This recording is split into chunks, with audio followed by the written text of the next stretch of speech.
In this video, I'm going to be discussing the answer to question 1 of the evaluation, and that question is: in what ways does your media product use, develop or challenge forms and conventions of real media products? So I'm going to be discussing my 3 products, which are my music video, my magazine advert and also my digipack, and as I discuss each product I will show you them in the background. So I'm going to start off with my music video. Let's play this. So the product I created for my A2 coursework was a music video to Eden's song Gravity, which is labelled as being under the indie/pop genre of music. As this is quite a popular and broad genre, I found it slightly less challenging to adhere to the codes and conventions of their media products, as within this genre there's no real guidelines that you have to follow. So if I was to do, say, a rock music video, I feel like the guidelines are a lot stricter in order to make it definitely seem as rock, but indie is just so broad you can sort of just go anywhere with it. In regards to the camera, the variety of shot types and movements are seen as an important aspect of exemplifying the emotions behind the song. I started to realise that both camera shots and movements were a very important aspect, and before I actually filmed I did initially plan out the different camera shots and movements I'd want to use. I did this in order to be able to ensure that I was going to be using a variety, because typically music videos would include various shot types such as close-ups, mid-shots, long shots and establishing shots. However, within this they're usually paired with a kind of style of movement such as tilts, pans and focus pulls. By pairing shots and movements together allows an overall scene to portray a lot more emphasis on the subject that is being focused on. I think I did follow the music video camera conventions in order to be able to demonstrate the underlying emotions of the characters.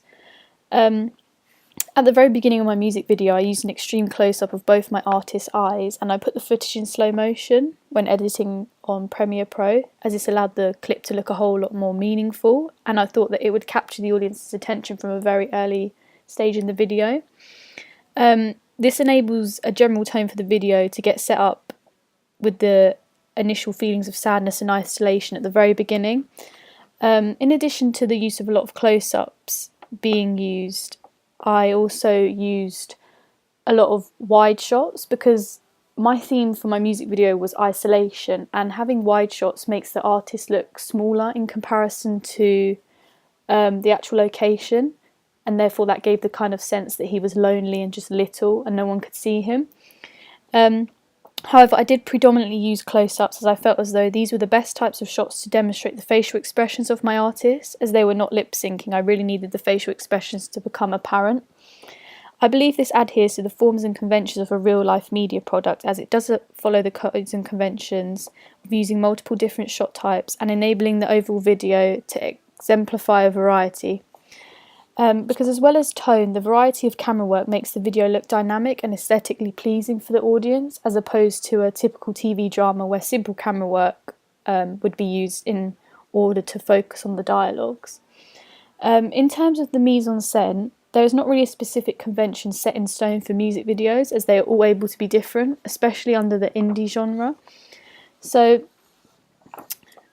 I do feel as though professionalism in makeup, costumes and the use of props is important with mise-en-scène.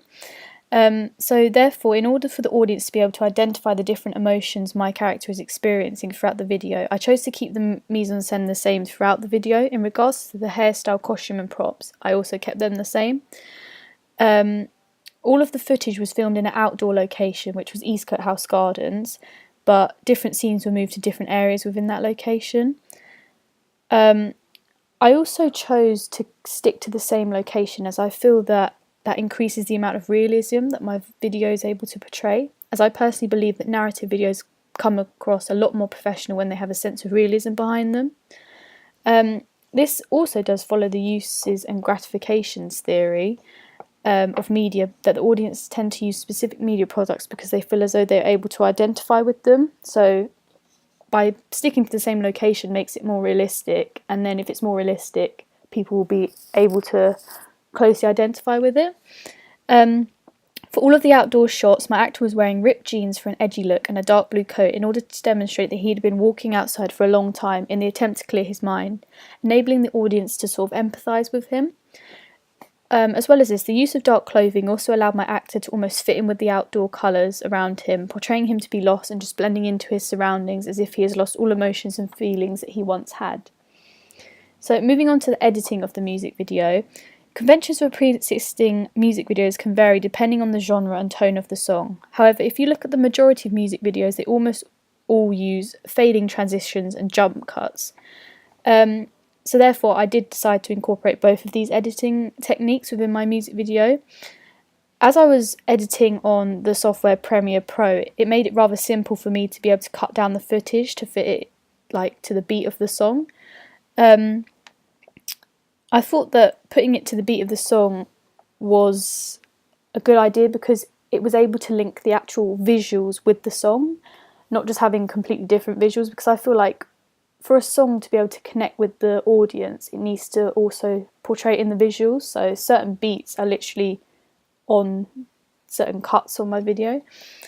As I was very set on my video being narrative, I also wanted the video and song to closely link to one another with the tempo. So where the song increases in tempo, I also sort of sped up a few of the scenes. I did use quite a lot of crossfades in places where the tempo of the song would slow down and become more emotional. I think the use of crossfades after jump cuts are successful in exemplifying the contrast between scenes as well as emotion. As well as editing my footage in the sense of putting it in order and piecing different clips together, I also chose to desaturate the whole of my video in order for it to have a more emotional and lifeless look, representing the emotions of my artist. However, I did not completely take away all of the colour due to the fact that I filmed during autumn when all of the orange toned leaves were out, making the footage quite aesthetically pleasing. But I did need to take some of the brightness away as I realised that the actual orange tones made it look more joyful. So typically real life music videos will follow a form of narrative that adheres to the song and its lyrics, and this is one of the main aims I wanted to achieve in my own music video. Narrative is defined by the way in which a story is told. So there's usually a regular structure that follows with narrative, sort of the beginning, the climax, and then the end, which is sort of like the resolution, whether the climax kind of gets solved or not. So this gives the video a nice variety of footage because it's like a story sort of thing, so it kind of needs to be resolved. So my music video adheres to the genre theory created by Andrew Goodwin. His theory identified 5 key aspects of a music video that the audience should look out for whilst viewing the product. The 5 elements consist of thought beats, narrative and performance, the star image, relation of visuals to the song, and technical aspects within the video. So I believe that my music video does exemplify some of these elements, although some are more obvious than others. My music video does include visuals that relate to the song, as the video highlights my character's journey, exemplifying the deeper emotion within the lyrics. As my music video follows a narrative type of structure, this therefore adheres to Goodwin's theory. But due to the fact that my actor was a school friend that I had specifically selected, I was unable to fully use star power. In the sense that I knew him and yeah, like I chose him as my actor. But however, as he has a lot of screen time due to the fact he was the protagonist, there is a sense of star power in a way, so it's kind of contradicted, but it kind of works. So to conclude, I believe that I did adhere to the forms and conventions of a real-life music video, as I have told a story through filming the journey of my main artist. As well as this, I did try to incorporate a variety of different camera shots and movements in order for my footage to have a sophisticated appearance. So yeah, that's for the music video. Now I'm going to move on to my magazine advert, which is here. So due to the fact I'm more aware of magazines, as they're something that I see a lot more often, such as like when I go to the cinema or on the side of a bus, I found this to be like less challenging when it came to creating my own, as I'd seen so many throughout my lifetime. So I felt as though I knew what would make an audience become attracted to a certain music video, because clearly I know what I'm attracted to when looking at a sort of poster and stuff. So firstly, I knew that a form of reliable information such as star ratings from a well-known trusted source would grab a reader's attention, because they would be aware of the pre-existing brands, for example Q or Billboard, and therefore this would enable the reader to further entrust their opinion.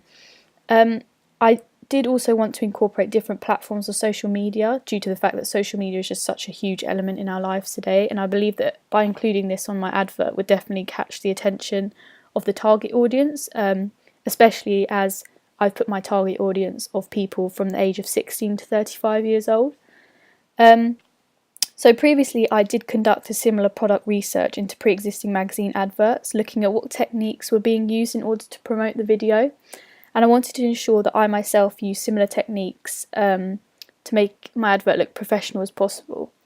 Therefore, I made sure that I used the same actor from my music video in the main image of my advert in order to make the campaign more consistent and recognisable, as then a clear link would be able to be identified between the music video and the advert.